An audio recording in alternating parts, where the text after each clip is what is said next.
Halo semuanya, selamat datang di channel Dawir Cinema.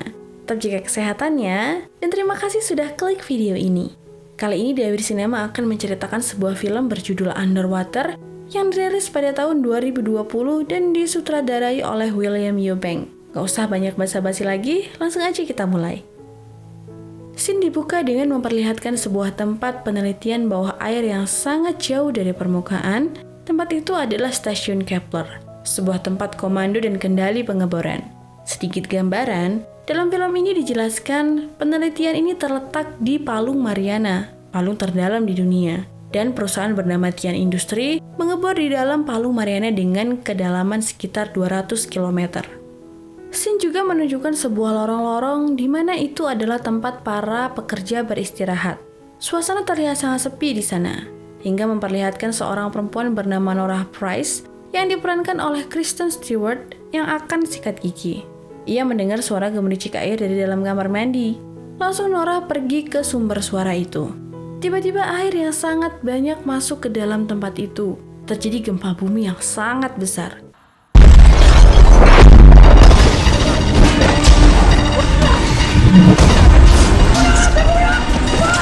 Nora berlari menuju ke ruang sekat sembari membangunkan yang lainnya.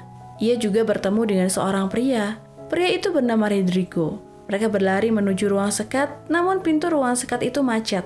Nora yang seorang mekanikal memperbaiki pintu itu dengan cepat. Ia sempat melihat dua orang lainnya berlari ke arahnya. Namun waktunya sudah tidak cukup. Nora harus segera menutup pintu itu, jika tidak seluruh tempat itu akan hancur. Baru saja pintu tertutup dan bernafas lega, terjadi ledakan yang membuat Nora dan Rodrigo terpental dan pingsan. Nora yang tersadar dari pingsannya memastikan Rodrigo yang bersamanya baik-baik saja. Mereka mencoba menghubungi ruang kendali, namun tidak ada jawaban. Mereka juga mendengar sebuah auman yang sangat keras, entah suara makhluk apa itu.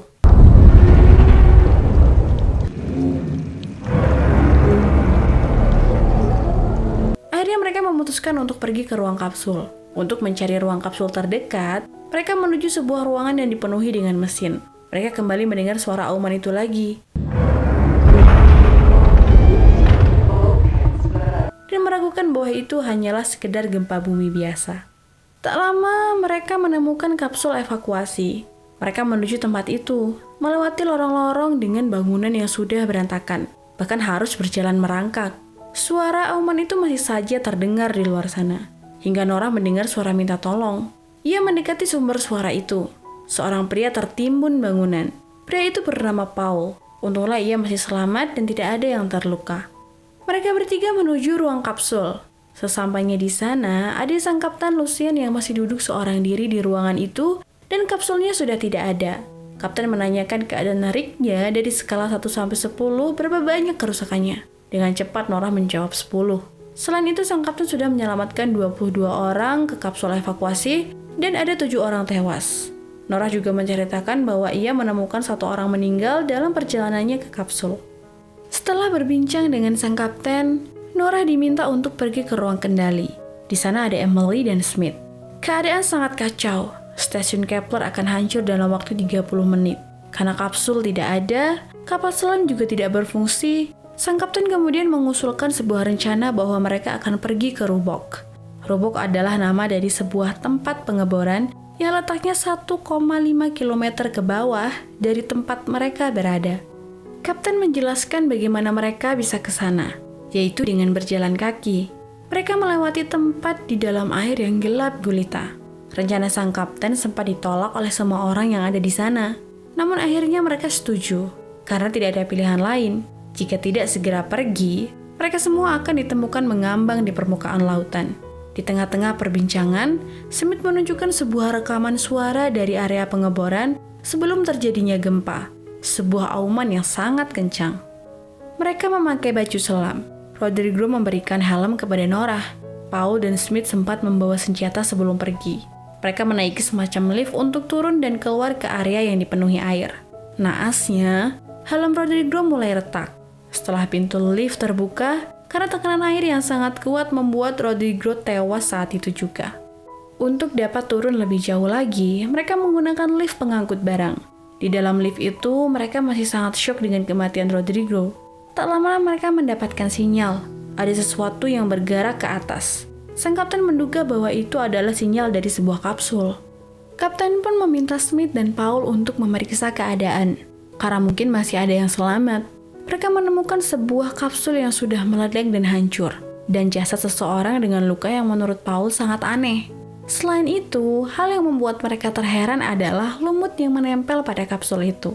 Mempunyai firasat yang buruk, kapten pun meminta mereka kembali ke lift. Tiba-tiba, mereka dikejutkan sesuatu yang menyerang Paul.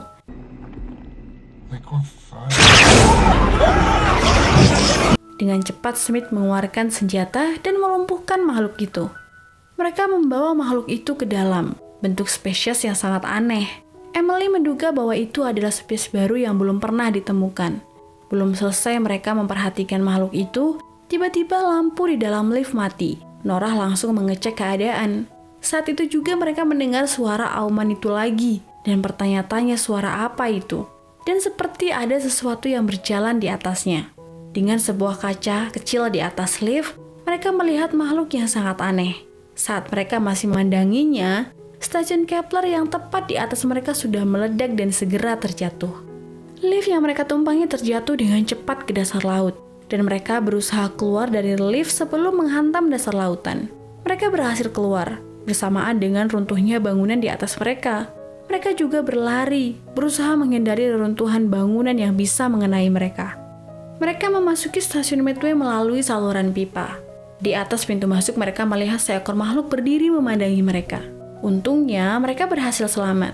Namun baju selam milik Smith pemurni oksigennya rusak karena terkena reruntuhan bangunan. Dan itu membuatnya lemas. Namun dia baik-baik saja. Mereka melewati terowongan panjang untuk sampai ke pusat stasiun Midway. Namun, mereka harus berhenti karena melihat jalan di depan mereka tergenang air akibat tertimpa reruntuhan bangunan. Di tengah kebingungan, mereka mendengar suara langkah di atas bangunan itu. Seperti ada yang mengikuti mereka dari luar. Karena itu mereka harus bergegas. Lagi-lagi ada hambatan yang menimpa mereka. Jalannya tertutup. Sang kapten sempat menyarankan untuk mencari jalan lain. Namun Norah yang merasa bedanya paling kecil mengecek jalan itu. Apakah bisa mereka lewati atau tidak? Norah melewati lorong sempit dan di sisi lorong itu sangat luas dan dapat mereka lewati. Mereka melewati lorong sempit itu satu persatu.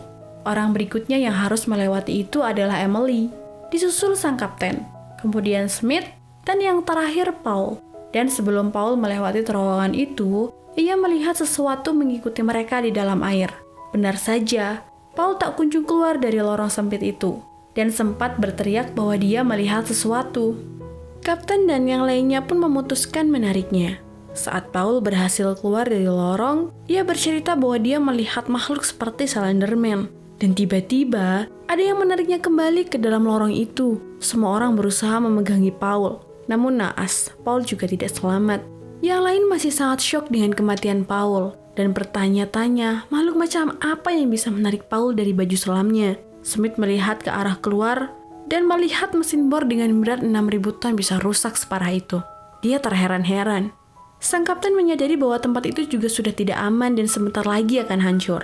Dan mereka tidak bisa berdiam diri di sana. Emily sempat menanyakan bagaimana dengan baju selam Smith. Dia tidak bisa bertahan lama. Smith sempat meminta untuk yang lain meninggalkannya saja karena ia hanya akan menjadi beban. Namun yang lain tidak setuju akan hal itu. Mereka keluar dari stasiun Midway menuju Roebuck dengan Smith yang lemas dalam baju selamnya. Melewati dasar laut yang dipenuhi dengan puing-puing bangunan. Saat itu Norah seperti menyadari ada sesuatu. Benar saja, ada sesuatu yang mendatangi mereka. Kapten meminta semuanya untuk mematikan senter di baju selam. Sang kapten menyalakan inframerah di baju selamnya untuk dapat melihat situasi. Ada sesuatu yang sangat besar dan menyeramkan di belakang Norah. Dan tiba-tiba, Emily berteriak karena Smith menghilang. Norah menyadari bahwa Smith dibawa oleh makhluk itu ke lubang sempit di reruntuhan puing-puing bangunan. Beruntungnya Smith masih bisa diselamatkan oleh sang kapten. Namun senjata yang ia bawa tertinggal. Dan ia memutuskan kembali ke tempat sempit itu untuk mengambilnya. Norah sempat melarangnya. Tiba-tiba, sang kapten ditarik oleh sesuatu. Karena talinya terhubung ke Norah, membuatnya ikut terseret juga. Mereka dihempaskan begitu saja ke sebuah puing bangunan. Hal itu membuat Norah terluka dan sedikit pusing, sementara sang kapten tergelantung. Saat Nora berusaha menyelamatkan kapten, saat itu dia melihat dengan jelas makhluk yang menyeretnya. Bahkan makhluk itu berusaha memakannya. Namun sang kapten menyerang makhluk itu dan Nora terselamatkan. Akan tetapi hal itu justru membuat makhluk itu menyerang kapten dan membuat kapten terjatuh. Nora berhasil menangkapnya. Mereka turun dengan sangat cepat yang membuat tekanan air menjadi naik. Sang kapten meminta Nora melepaskannya. Namun ia tak ingin kehilangan seorang teman lagi. Akhirnya kapten melepaskan bagian tangan di baju selamnya, terjatuh seorang diri dan boom, meledak di depan mata Nora. Karena ledakan itu membuatnya pingsan dan terjatuh perlahan ke dasar laut.